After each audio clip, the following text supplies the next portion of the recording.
Fans, and welcome to another edition of Scott Sports 101. I'm Scott Trella.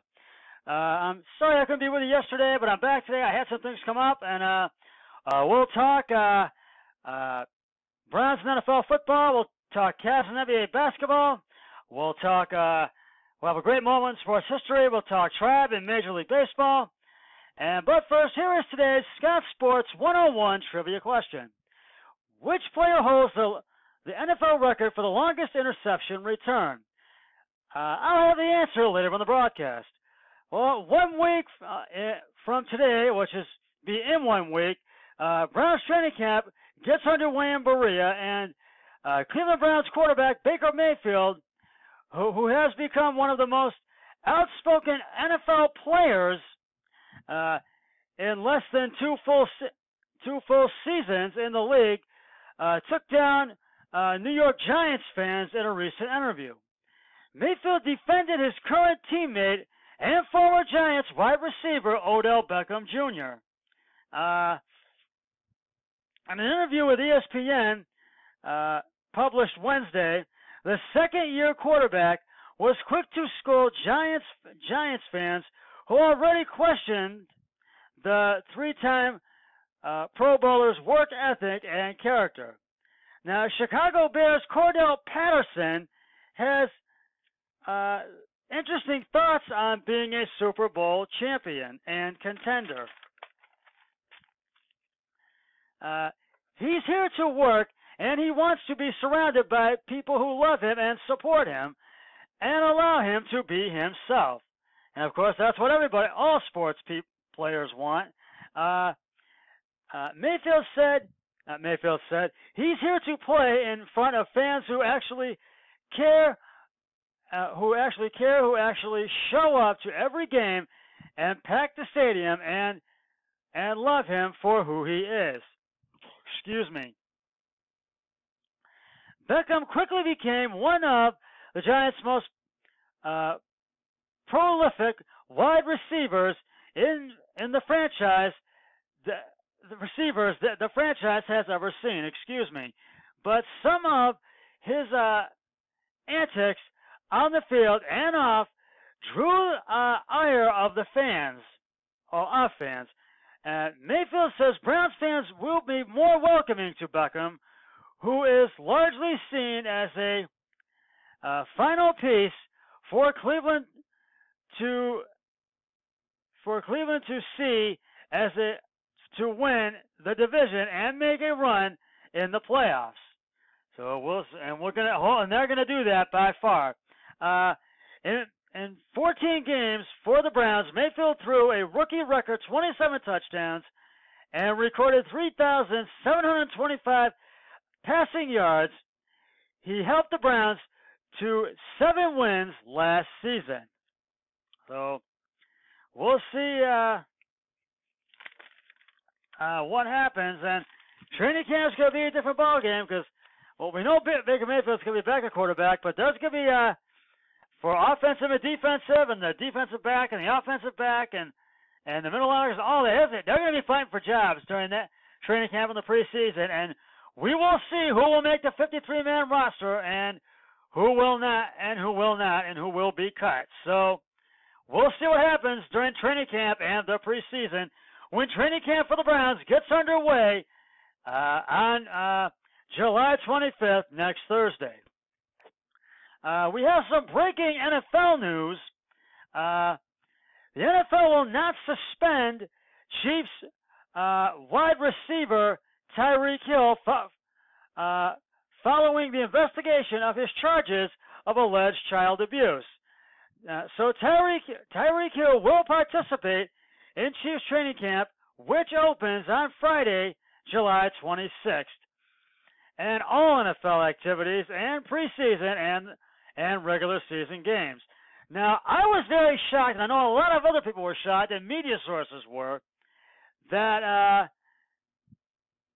and surprised when I heard that the league was not going to suspend Tyreek Hill.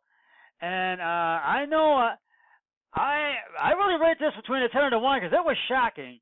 And I don't know why they didn't press charges or have him go to court and settle all this, but they just finally just said they felt that that the charges should be dropped. So they dropped the charges, and I know this is not going to end quickly for Hill or the NFL.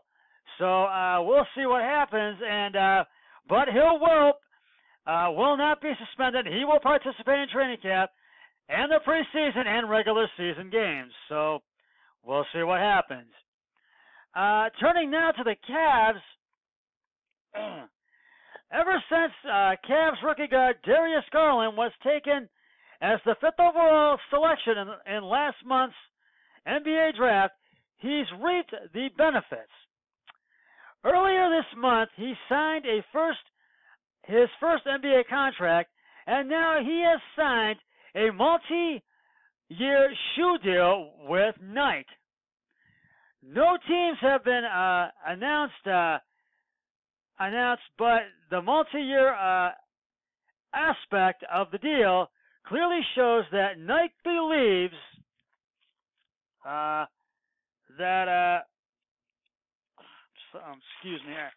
that Garland will make an impact in the league. The Cavs would like to see that come right away, but their likely rebuilding project is focused on developing the guard into a standout player, and they're hoping that happens. And I really think he could make an impact in the league, Darius Carlin, and really be a standout player, and maybe be the next star to be a hit for the Cleveland Cavaliers.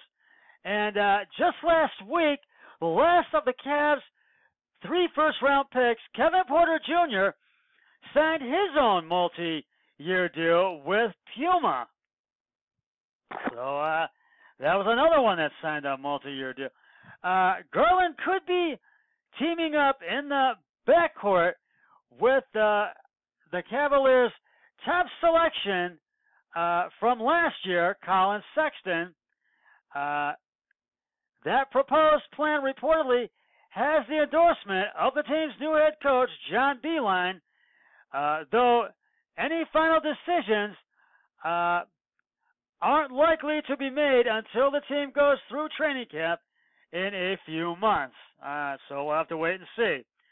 The Cavs selected Garland even though he was limited to just 5 games in his only year at Vanderbilt University after suffering an injury in those 5 contests, and he averaged 16.2 points, 3.8 rebounds, and 2.6 assists per game with Vanderbilt University. We'll get to the NBA news in just a sec, but first, it is now time to reveal the answer to today's Scott Sports 101 trivia question. Which player holds the NFL record for the longest interception return? If you said Ed Reed, you are correct. Baltimore Ravens safety Ed Reed not only holds the record for the longest interception return, 107 yards in 2008, but the second longest interception return, 106 yards in 2004. And I'll have another trivia question on my next broadcast, so stay tuned for that.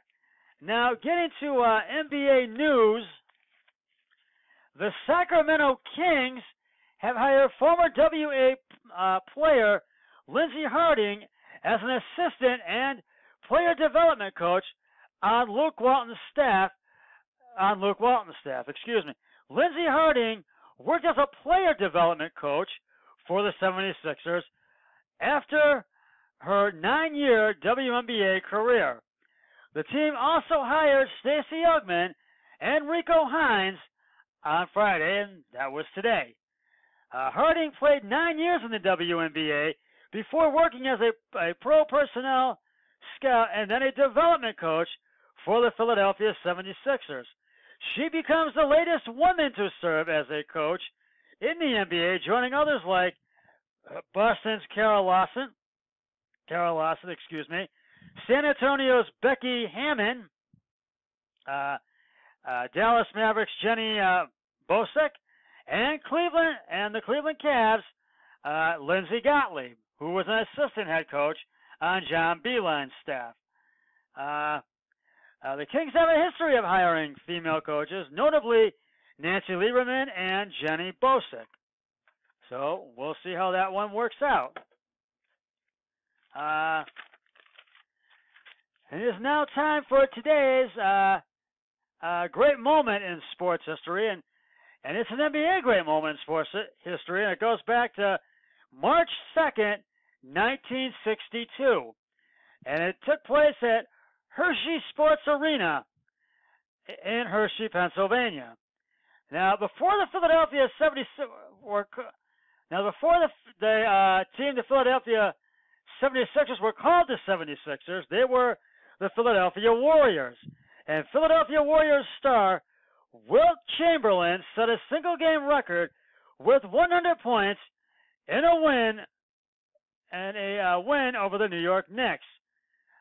Chamberlain's record still stands to this day as the most points scored in a single NBA game, and is one of many records set by Chamberlain during his 15-year career in the NBA. And you might recall, I had that as one of my trivia questions on one of my previous podcasts a while back. So now it becomes one of my great moments in sports history here on Scott Sports 101.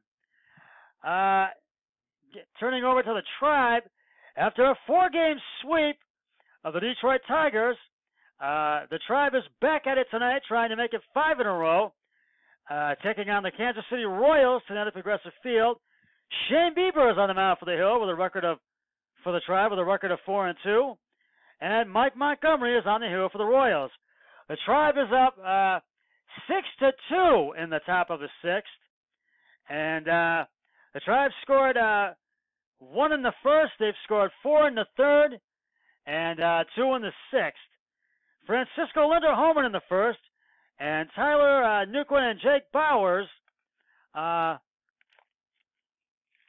scored 2 of the Tribe's 4 other runs in the third, and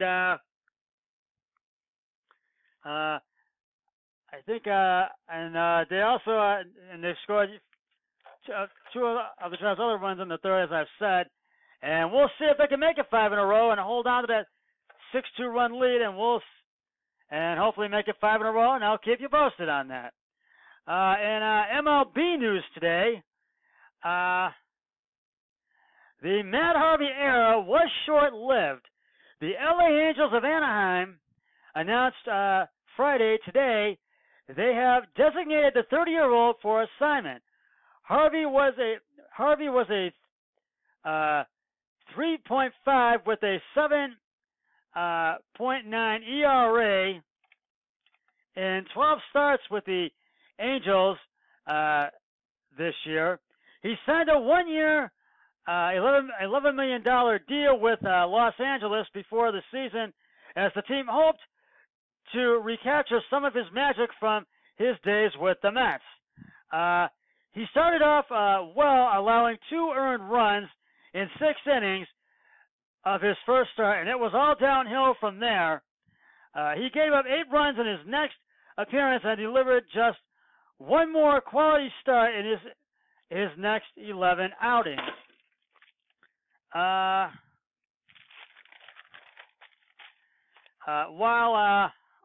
Excuse me, my little wall there. While missing all of June with an upper back strain, the Angels now have 10 days to find a team to trade Harvey to, or he will be given his outright release. And if he does not decide to continue at the AAA level, which is highly unlikely. Harvey used to be one of the best pitchers in baseball, as he made an all-star team in 2013 and was pivotal to the Mets' run to the World Series in 2015, but injuries and poor performance derailed his career, and now he waits to see where his baseball life will continue, and we'll have to wait and see. Well, that's just about going to wrap it up for this edition of Scott Sports 101, and I'll be back with another podcast probably on Sunday, so until then, always remember, be a team player each and every day in every way possible. So long, everybody. 3, 2, 1.